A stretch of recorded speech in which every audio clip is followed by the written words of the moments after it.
Welcome back to another exciting episode here on Briz Productions. Let's go! Hey guys, welcome back to another exciting episode here on Briz Productions. We are currently here right now at Supanova Pop Culture Festival here in Adelaide once again. And I'm joined with a very special visitor, ladies and gentlemen.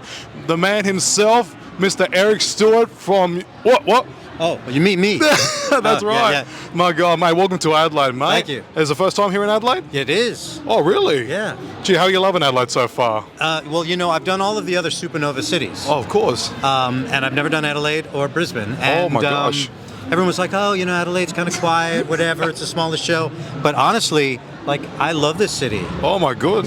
I love being able to walk around and of course. Everyone's friendly, except for you. And I love the restaurants and the museums, and it's a fabulous place. Oh, thank you so much. Yeah. Have you been outside of the city, gone to some of the best wineries in Australia? No, not yet. I wanted to walk around, of course, and get a sense of just the city itself, the people. So who knows? Maybe I'll do that on Monday. Oh, that's wonderful. We're glad Adelaide has a lot to show for. Yeah. But mate, we're here currently right now, Supanova Pop Culture Festival, where we're currently here. We have some beautiful fans coming to meet you, and of course, people you may not know who he is, but you may know the voices of, let's just think, Brock from Pokemon. Yes. James. Yes. Of course, one of my favorites, Squirtle from Yu-Gi-Oh! Seto Kaiba. Yes. You know my whole resume. I don't even have to tell you. So mate, we just want to take you back to the very beginning. So where did it all begin for voice acting for you, my friend? The shorter answer is I was a musician first. Oh, okay. And I wanted to work in the audio industry. And so I got myself a job at a recording studio, thinking that they mostly did music. Oh, yeah. But it turned out they did casting and production for voiceovers, radio, and TV. So I learned all about that industry almost by mistake. But then it made a lot of sense to me because as a musician, I'm a singer. So using my voice, that instrument, is the same as inflection. It pitches inflection. So as a singer, I'm using that tool. As a voice actor, I'm using that same tool. So now it makes sense. I mean, 35 years later. Of course, and all I can say is that you are a legend at it as well. But mate, one of your most recognizable characters that you have done, we celebrated last year the 25th anniversary of Pokemon. Yes. But of course, you know, it all started in Japan, and you played the most sensation characters, as we said, Brock, James, and Squirtle. But how'd you get the audition for this show? I was working in anime anyway. I had worked on a show called Slayers. Oh, really? With Lisa Ortiz was my co-star. Very funny anime series. If you haven't seen it yet, it's very good. And the same group of people called me and said, we're working on a new show. We'd like you to audition. And I got nothing. Oh. I went in and auditioned for a bunch of roles, and they didn't pick me for anything. But then they started recording the voice actor for Brock, and midway through they said, we don't really like him. Oh. And so then they called me and said, you're our second choice. Oh my God. Which I guess is a backhanded compliment of saying, you weren't quite that good, but good enough. And then I was also asked as James. A friend of mine was cast as James originally. Oh my gosh. For the first 5 episodes, and then he decided to move on to other acting things, and they asked me to be a voice match. So from that point on, I've been James and Brock. So you're talking 10 years, 8 seasons, and all of those movies. And it's just by chance that I played 2 main characters. Oh my goodness. Yeah. And of course, Veronica played the one and only Ash Ketchum. Yes, Veronica Taylor, good friend of mine. And she was here in our lovely town back in 2016. And she and I have done Supanova before. Oh my gosh. Together. Oh my goodness. Way back in the day. We have to make sure we get a reunion panel for the 30th anniversary of this. Don't you think? I think and we should. And you know that next year is the 25th anniversary of Yu-Gi-Oh! Oh my gosh. And of course you mentioned you did Squirtle as well. And how did you get, were they just looking for another voice to do it? Because they did some of the original actors from Japan. So I play about 30 of the original 151 or whatever. Oh, yeah. What they would do is when we were being brought in to record our human parts, right? Brock, James, whatever. If a new Pokemon was introduced in that episode, they would listen to the sound of the original Japanese and say, oh, Eric's coming in to do Brock today. He can sound like that. Let's have him play that.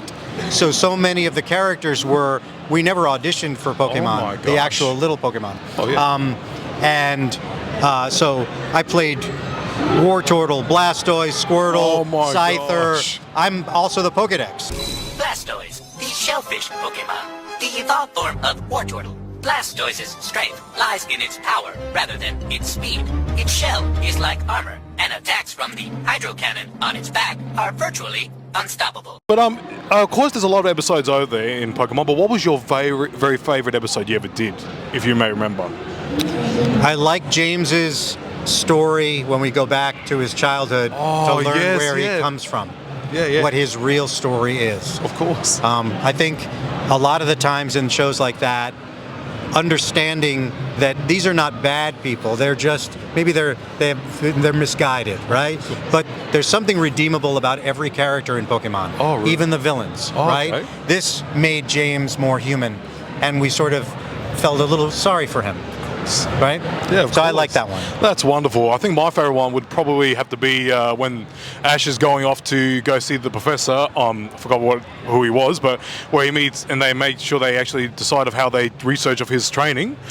In what's the difference of how I forgot that Pokemon. How he evolved and made sure into another Pokemon of how he was able to stand on his two legs and ready to fight in action. See, look at what you remembered. Oh my gosh! Isn't that crazy? It's crazy. That's because there was something emotionally redeeming about that. It meant something to you. Slowpoke, and that to me, and that's something about the show in general, where there was a good moral message without being too preachy. Of right? course. It taught us good things, but it wasn't heavy-handed. Of course. But did you ever think that the show would be this big at all, like after all these years later? No. Every show that I ever auditioned for, they would say, this is going to be a big deal. It's going to be huge. And as an actor, you go, sure. Just make sure if you do hire me that the check clears and I actually get paid. That's all I really care about, right? But they always talk about it's going to be this big deal. And then Pokemon comes along and it becomes a huge deal. The only show I thought was going to be a success that turned out to be a success was Yu-Gi-Oh! When they brought me in to work on Yu-Gi-Oh!, I called it Pokemon 90210 because it was for all the kids that grew up watching Pokemon that now are a little older. I was like, it's the same formula. Right? Still redeemable characters, maybe a little scarier with the holograms and stuff like that. But every character had something that you could connect to. And the story was also a good moral compass. And this is why us Australians, we grew up watching this magnificent show, and we cannot thank you, Veronica, and the rest of the guys enough, including Jason, who did the iconic theme song. Yeah, that's right.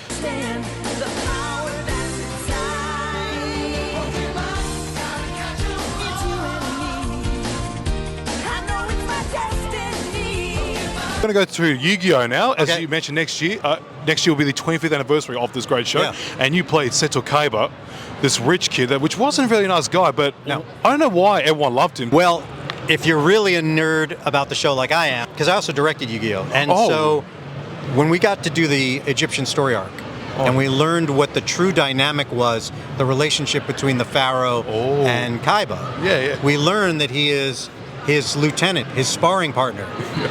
So he's not a villain. He's his rival, right? So in modern day, how do you make two characters who are teenagers a sparring partner and a hero? You can't do that. You can't. So by making him a school rival, it made Kaiba push Yugi to be the best he could in a different way. Of course. So I think why people liked Kaiba is because they realized that his bravado, the way that he insults everybody, and all of that ego is only really to protect himself, and that he's truly not a bad guy at all, right? He's troubled, and he's very protective of his brother. He's got good qualities, but the way he chooses to behave is not always the best way, but they still know that he's got a good heart. I mean, when there's a common bad guy, of course, which two characters team up together? Exactly. Yugi and Kaiba. And the way I see that, it was like Ash Ketchum and Gary as well. The way I saw it between the younger version, but these guys were the older version of it. And that's a lesson that it teaches us as well. Of course. Right? I think that the dynamic between Yugi and Kaiba is very important because even Yugi is patient with Kaiba because I think he understands, and I'm sorry to be so geeky, but I think he understands that Kaiba is not a bad person. Of course. Right? So. Well, that's magnificent, but I cannot wait for the 25th anniversary. So I've done this magnificent show. even us millennials, we still got our old cards from back in the day. Yep. But what was your reaction on Blue Eyes White Dragon being the most valuable card in all the series? It's crazy, isn't it? It's crazy. I mean, that, if you ask me what my favorite card would be, that's it. Of course. I mean, that, when you think Kaiba, you think Blue Eyes White Dragon, right? Yeah, exactly. I mean, look, we all collect something. Of course. I think we should collect things because we just love it. Yeah. Rather than worrying about how much it's going to be worth it. You know, I played with all of my G.I. Joe toys, okay? Yes. So if I had left them in the box and never played with them, they'd be worth so much money today, but I wouldn't have had the childhood that I had. Of course. Enjoy the things that you have as toys as well, right? Yeah. It's just a funny thing to me that a playing card is worth that much money. This is crazy. Yeah. Feels like it was just yesterday. But if you wanted to give me one like that, I would be fine with that. Oh, well, no worries. My birthday was just last month. Oh, really? Yeah. Well, somebody please give this guy a card if you don't mind. But before we go, mate, I just want to kindly ask, are you working on anything brand new right now? Like any upcoming roles or? So Dan Green and I have a production company together. Oh, yeah. It's called Andromeda Productions. We do a podcast called The Heart of the Cards. And also, we are developing a series. We call it an illustrated audio drama. Oh. So imagine a black and white motion comic. So there's no lip flap, but there's motion. Oh, yeah.